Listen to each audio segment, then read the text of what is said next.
And I'm Black. Hello, and welcome back to episode 4 of season 4 of NELLYVYLLE, the podcast. Yes. I'm back once again with my live TikTok studio audience family. I'm so glad to have you here today. If this is your first time listening, well, this is an extra special season. I am actually recording all of these episodes live on TikTok. So TikTok family, say hello to the listeners. So glad to have you here. So make sure you are following. You can follow me on all of my social media, and make sure you come follow me on TikTok, guys, so that you can be a part of the live recordings of the podcast. So I hope your week is going great. I'm ready to get right into the tea. Who's ready? I'm ready. Hello, what's up? DJ Rexky up in the building. That's what I'm talking about. Hey, Joe, welcome in. I'm just here to record the podcast, so you are part of the live studio audience. We're going to get right into the tea. And for my listeners, every now and then, you're going to hear me interact with my live studio audience over here on TikTok. So go ahead and show them some love, too. So let's just get into it. Now, before I get into the first topic, I do have to give a little trigger warning for the listeners and the viewers. If abuse or anything dealing with just kind of sexual situations or abuse of any kind, if any of that triggers you, you might want to fast forward on this episode. Or if you're in the live, you might want to leave and come back. We're not going to get too explicit, but it's a topic that I just want to give that quick disclaimer before I get into it. So, topic number 1.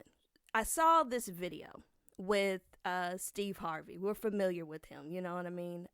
Great comedian. We love him. Has a talk show. Great all-around dude. So I saw this clip of him where he tells this story on his show of, and I'm not going to go through the whole thing. I encourage you to watch the whole clip so you get the full background of the story. But just to recap so you understand the context of where I'm coming from, Steve Harvey tells the story of his first kiss, and it was a young lady who was significantly older than him. Hey, welcome into the room. We're in the middle of recording the NELLYVYLLE podcast. So glad you can come back for another week. Puzzle, what's up with you? You know what I'm saying? Anyways, okay, now look, y'all listen. Okay, so Steve Harvey tells a story about his first kiss. He was about 11 years old, and the young lady was like 16 or 17, right? So that's a big age gap, you know what I'm saying?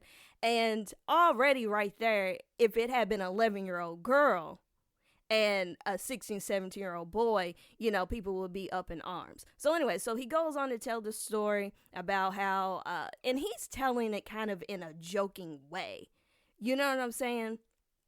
And to me, that's already part of the problem. He's told it in a way that was joking, but you could tell he wasn't really okay with it. And I feel like a lot of times for boys, for men, especially black men, assault or being taken advantage of is just not taken seriously. It's almost like a joke. And so the woman who gave him his first kiss, because he said that the girl kind of threw him up against the garage and like just kissed him. It sounded like an assault, you know what I'm saying? It didn't sound like cute and friendly, plus the age gap, it was just whack, you know what I'm saying? So the woman was there, and I'm thinking, girl, you have some nerve showing your face in this audience. Like, what you did wasn't really jacked up, and everybody's hee ha ha like it's okay, and it's just not. And so that video just really got me thinking, like, why is it such a double standard? You know what I'm saying? Why is it okay for older women, teenage women, grown women to do and say things to these young boys, and everybody thinks it's cute and it's hee hee ha ha?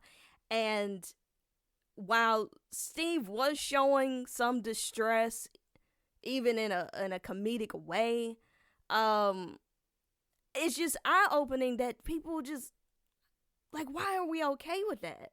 Like, who's advocating for the young boys, especially black men? That should not be normalized. You know what I'm saying? All right, so hi, for those of you who are just joining in, so glad that you could come. We are in the middle of recording NELLYVYLLE, the podcast. So glad that you could be here.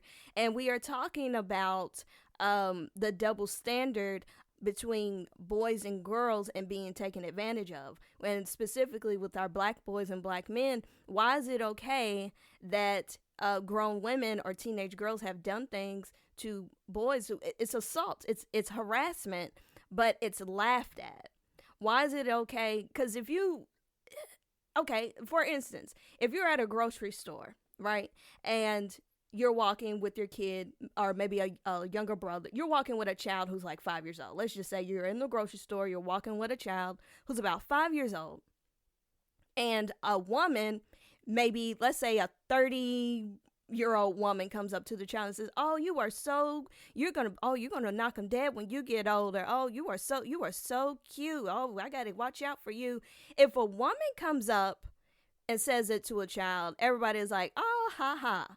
But a grown man, a 30-year-old man, could never walk up to you with your child in a grocery store and say, she's so pretty. Save her for me. When she gets over, she's going to be something else. You would call the police.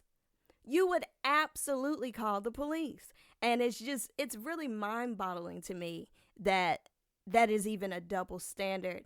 And I pose the question to you, what do we do to change that narrative? Where did it start? And how can we protect our kids? And how can we set up a safe space for these young boys to feel like they have a voice and that they can talk? How can we set up a safe space for men, not just black men, but men in general? How do we set up a space for men to feel like they can have these conversations about the things that were done to them without feeling like, oh, well, if I complain, then, my friends are going to think I'm weak, or they're going to think that I play for a different team.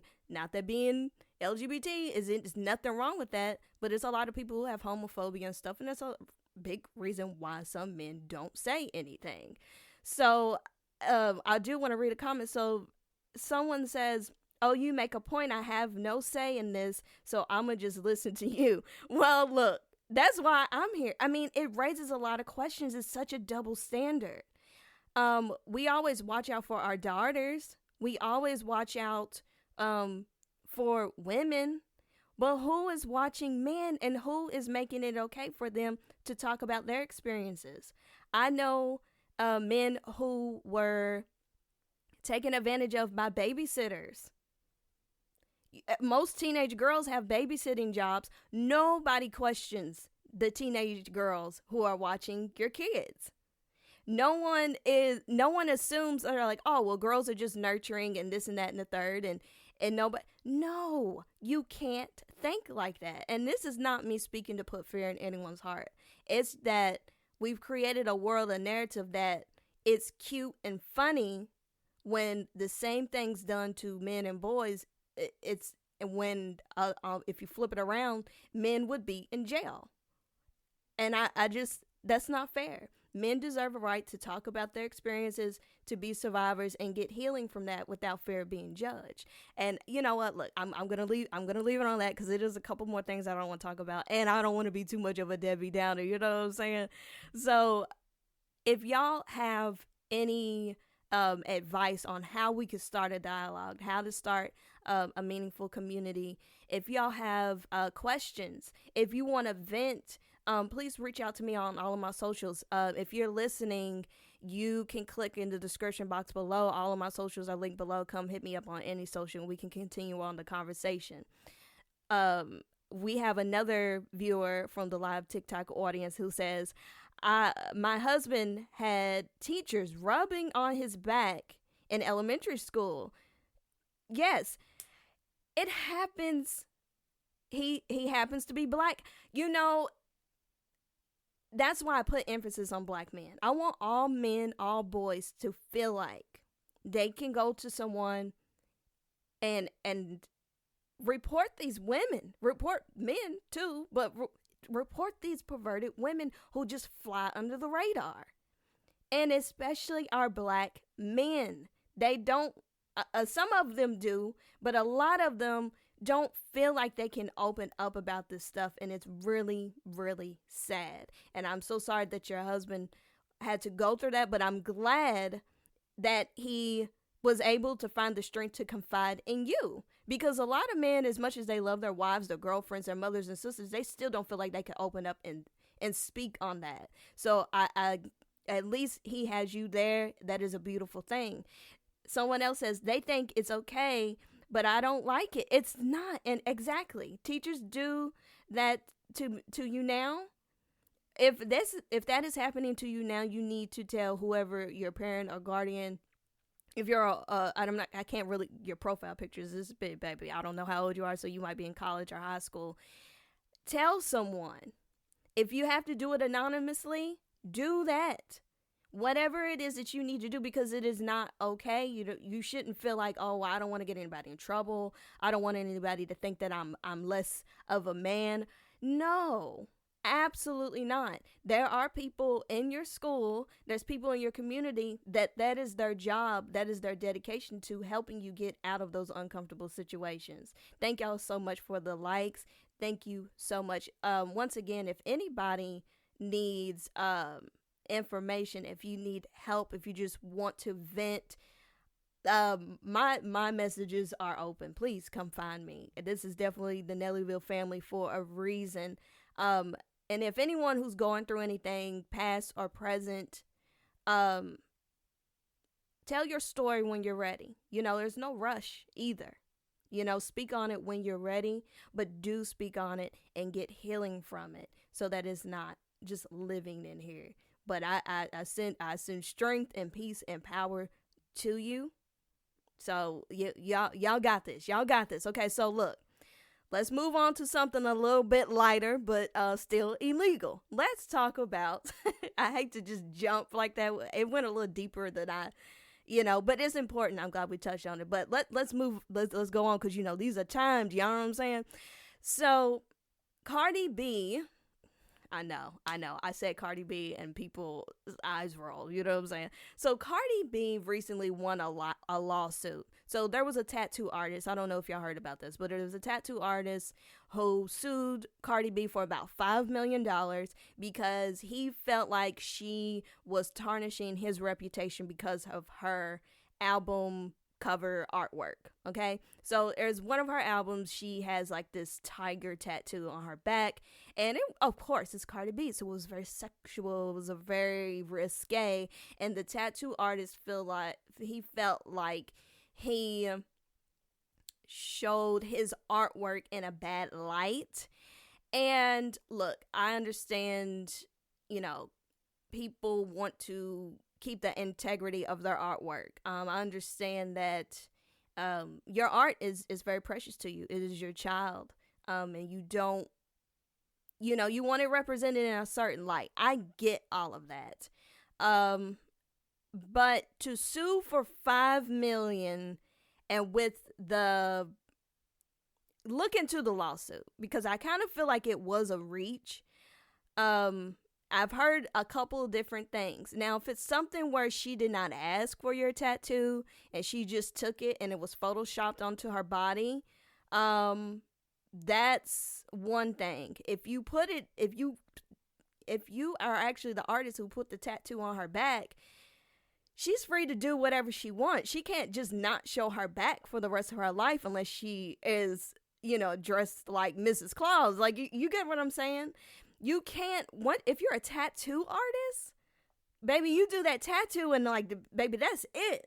That's it. It's going to live on, and it's going to do what it does, and it's going to be what it's going to be. You don't get to dictate what someone's going to do with your art if it is public domain. Someone asked, this is a random question. Someone said, for Christmas, should you be Santa, Rudolph, or your man? Now, see, this is why I read comments before I start reading. Should you be Santa, Rudolph, or my man, sweetie? I think you're mixing up holidays. So Halloween has passed, so I don't know too much about the tradition of dressing up for Christmas. Hey, Steve, how you doing? Welcome in. We're in the middle of recording the podcast, and I was answering someone's question about what they should dress up as for Christmas, but we're going to get back to the topic at hand. If you must dress up for Christmas, go ahead and do Rudolph, baby. You can't go wrong with Rudolph. You know what I'm saying? So I'm doing great. I'm doing so great. So glad to have you here. You missed the first part of the podcast, but be sure to listen. It's going to be posted everywhere on all streaming platforms on Friday. So, like, yeah, get into it. All right. So, I understand the sentiment of where that tattoo artist was coming from, but I think that it was a reach. And you know, what one person may see as overly sexual, another person might see it as art. Now, it's Cardi B, so, like, was he wrong about that? No, probably not. But if you have kind of the same pose or the same amount of skin showing in a museum, nobody really looks at statues and think they're sexual. I mean, well, some people do, but that's a different episode of a podcast, you know what I'm saying? So, I just think that there's a larger issue here. So, you have a lot of copyright infringement and people stealing artwork and people stealing songs. There is a larger issue there. And that's a big problem. Always has been. As long as art has existed and as long as it does exist, there's always going to be a problem of they copied me, they stole my stuff, they used it wrong and all of this and that. But when you have people creating these bogus lawsuits, right, it makes it harder for the people who actually are suffering from someone stealing their work or misinterpreting it or misrepresenting it. When you have people just trying to do a money grab and trying to make a come up off of someone's name, that's a waste of time. It's damaging to everyone. This tattoo artist came after Cardi B and saying that she ruined his name. Now, baby, you ruined your own name trying to make the come up off of Cardi B. What is you doing? 5 million? Baby. Like, okay. So now you don't have 5 million and you ruined your own reputation. And when you could have just sat there and ate your food, and if you would have maybe just been grateful. Look, I understand everybody wants their stuff represented a certain way, but if you would have just been happy, you probably could have got a whole lot more clientele, because the artwork on her back was beautiful. And I'm sure a lot of people asked, hey, who did that tattoo? And she could have said you, but no, now nobody's going to want to work with you, because now you're known as a tattoo artist who's trying to make a come up, a clout chaser. So, you know, you should have sat there and ate your food is my advice to that tattoo artist. You know what I'm saying? Thank you so much, guys, for the likes. Oh, Cardi takes no L's. She doesn't. She argues with everybody. Look, I love Cardi B. I'm a fan. She does some. I don't stand by everything that she does or says, but she's a great artist and I respect her craft. But Cardi B doesn't take any L's, but she did recently. So I don't know. I have something else to talk about, but I'm gonna say this. Did y'all see? Hey, Kenneth, welcome in. We are recording the podcast. Season 4, episode 4. So glad that you can make it. Yay. All right. So did y'all see where Cardi B was arguing with Madonna? That is the only L that I've seen her take. Okay. So we all know Cardi B be on there arguing with everybody. But I say everybody. Name a rapper, name a person Cardi B has not argued with, right or wrong. Thank you. Girl, you like me in my little bandana? Y'all, listeners, somebody said they love my hair. And earlier somebody said I look like Selena. So like, well, they didn't say I look like Selena. They said I was giving Selena vibes, but it's my podcast. So if I want to say I look like Selena, then baby, this is what I'm going to say. What's up? No, I'm just like, okay, so look, y'all, I'm getting distracted. Okay, so. Okay. Yeah, you're going to need to see that argument. So she got into it with Madonna, and it was like, I mean, come on, you don't argue with Madonna. Like, come on, for real? So, and then like a few hours passed, and then all of a sudden Cardi B was like, oh my gosh, I talked to Madonna, like, I love her so much, boom, boom, boom, boom, boom, pow. And I'm just like, oh, Madonna must have got in that AZZ. Madonna must have got on her, Madonna and her team, because I have never have I ever seen Cardi B back down from anybody or renege on anything she said. I've never seen it. But I will say Madonna is very different these days. I won't say what I think she's into, but anytime you can go on live and I ain't gonna say what she was doing on live, because she was doing some substances on the live, and she still has our account.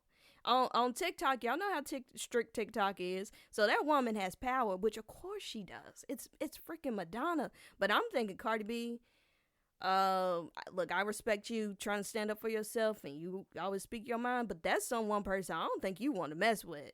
Because you got a great career, but I think Madonna's got a little more power than you, and she might take that career and flush it for you.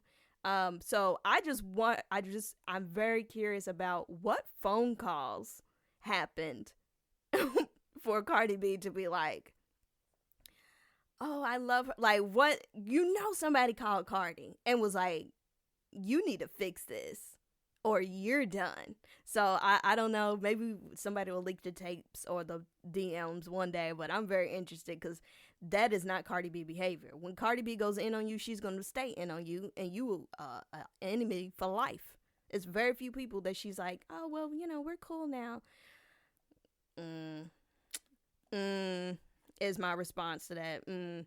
But I also, y'all don't be messing with Madonna. She's on some other stuff right now. Love her so much, but she's doing a lot. Okay, so look, we run out of time, y'all, but there is one more topic that I want to touch on, and we might have to get into it a little more next week. Thank y'all so much for the likes.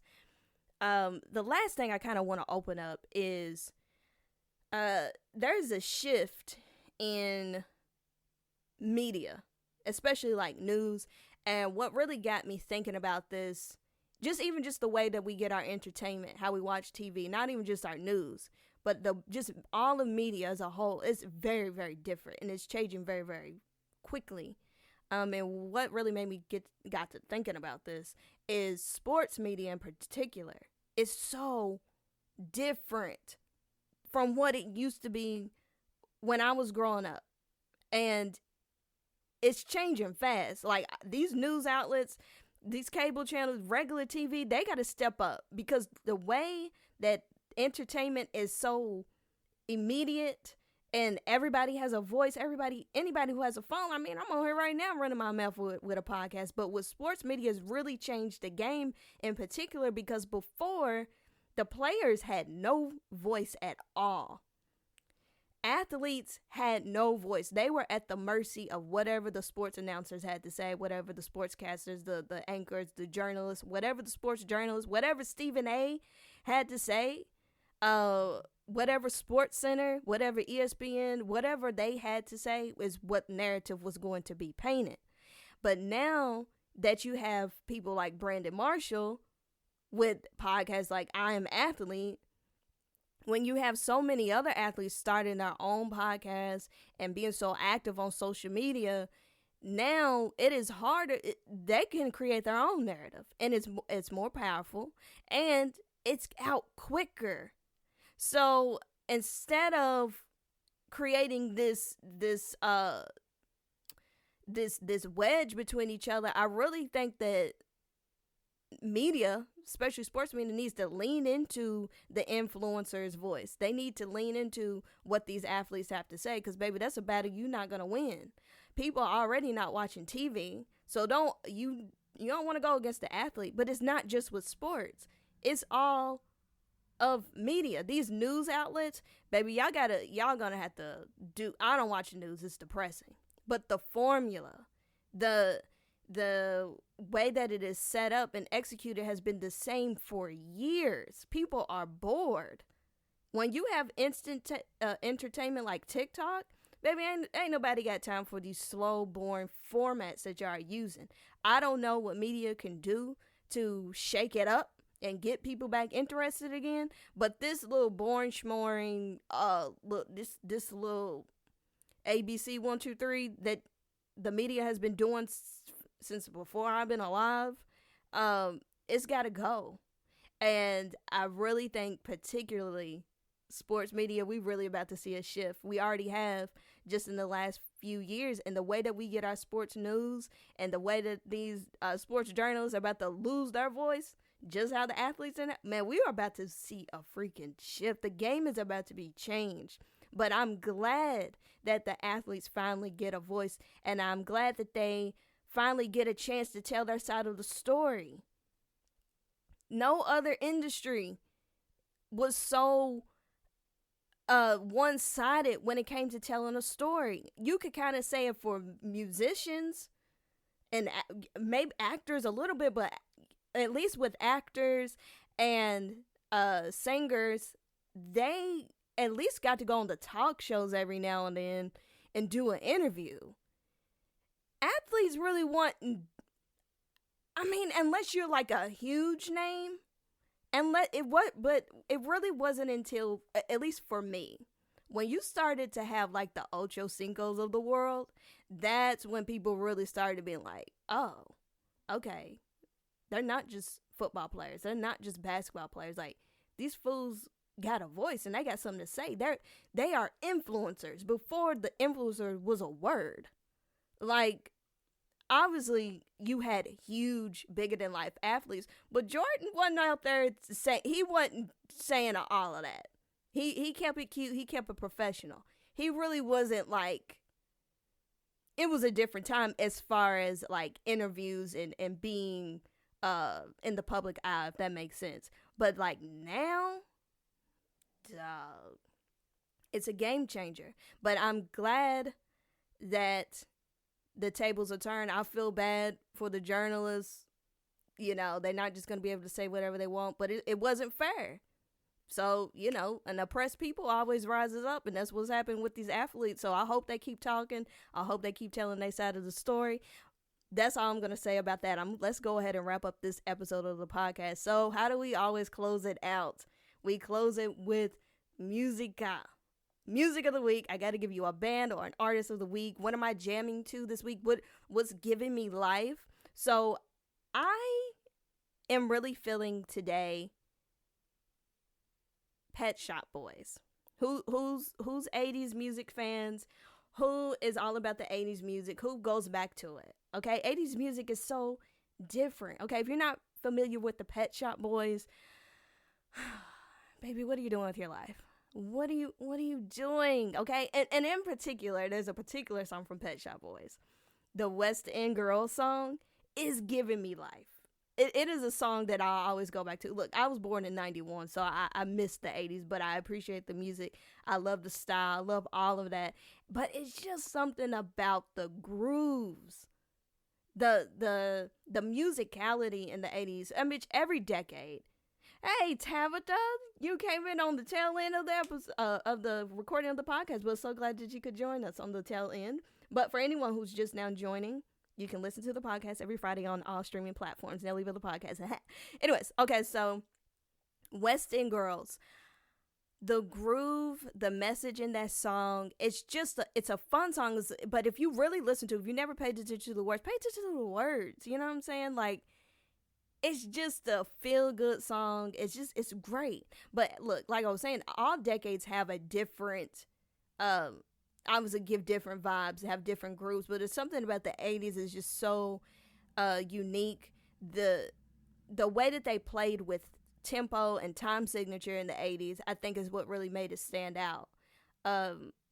That's kind of really the only era that, with the kind of rhythms and the patterns and the loops that they use, it's very unique to them. Pretty much like other decades, even like 70s, and then you skip over the 80s and you go to the 90s and then the 2000s, like a lot of the rhythms and the beats and the formations of the songs are pretty relative to each other. Like, you can kind of make a connection, but with like the 80s, they were just really in their own little world. There's a reason why they called it new wave music. Like, it's just like, you know. But anyways, if you were there, you were there. If you like 80s music, you know what I'm talking about. So go check out Pet Shop Boys, particularly West End Girls. Let me know, who is your favorite 80s band, favorite 80s singer, what song. I'm always looking for music or to reminisce and all of that other good stuff. So anyways, that's all I have for you today. Thank you so much for listening to me once again. Thank you so much, live studio audience here on the TikTok family. If you haven't already done so, go ahead and subscribe. Follow me on all of my other social media. The description is linked below to wherever you are listening to this podcast. Remember, I record live every Wednesday, and the podcast is posted on all streaming platforms on Friday. If I haven't said it enough, baby, if you missed it, then you weren't paying attention, because I haven't told y'all about 5 times for how to listen to the podcast. If you ain't then you don't want to hear it. Because if you ain't hear it, then you don't want to hear it. Okay, so anyway, so that was my ghetto girl impression of the day. Anyways, thank you so much for listening. I'm rambling. Okay, let's go. Bye. Knocking down tables in a restaurant in a West End town. Call the